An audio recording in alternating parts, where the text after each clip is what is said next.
The First Peoples did not use paper. They, as a matter of fact, the reason for the Treaty of Niagara was for the King's representative, Sir William Johnson, to verbally explain what the Royal Proclamation had meant and to offer wampum belts. Once this understanding was made, for example, once the leaders of the Great Lakes nations, the Western Confederacy as they were called, and there were over 3,000 of them at the treaty in the summer of 1764.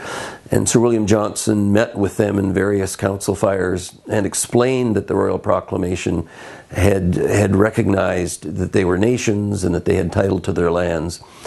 And regardless of what was written in paper, and it happens that those two stipulations were, but regardless of what was written, the First Nations chiefs asked what their understanding was compared to the King's understanding, and they even presented to discuss a two-row wampum belt, which for the previous 100 years had recognized the concept of two separate paths: the path of the First Nations people down the River of Life in their canoe, and the path of the British in their canoe, the Europeans in their boat. And those paths were not to intersect. They were not to interfere with one another. And that was one thing that the chiefs at Niagara wanted to make clear, was their understanding that it was implicit in any treaty that they would possibly agree to with any settler nation. And they were assured that that was the case. The wampum belts that were given to the leaders of the 24 nations of the Great Lakes in 1764 at Niagara by Sir William Johnson on behalf of the King of England, they talked about the relationship. They talked about being friends in peacetime and allies in war against common enemies. But there were some tangible elements on which Sir William Johnson elaborated. It was more than the relationship. It was about the rent. And in promising the First Nations chiefs and headmen that their people would never be poor, they would never want for the necessities of life, the belt that Sir William Johnson gave was called the Presence Belt, and presents were not unilateral gifts. They were a tribute, an exchange for the use of sharing the traditional territories of First Peoples.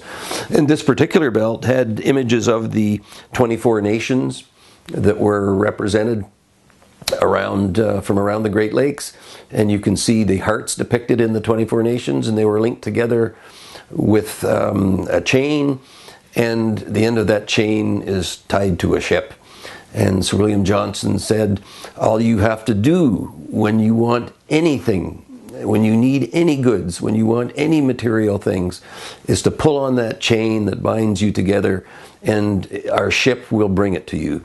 Now, these were very simplified metaphorical terms so that everybody could understand exactly what the intention of agreeing to this treaty meant.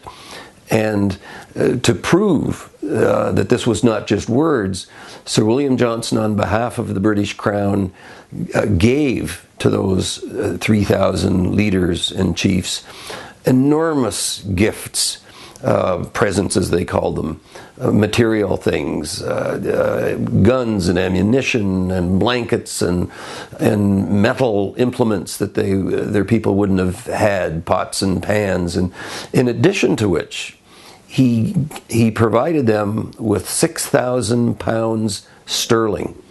And 6,000 pounds sterling in 1764 terms is the equivalent to $20 million purchasing power today.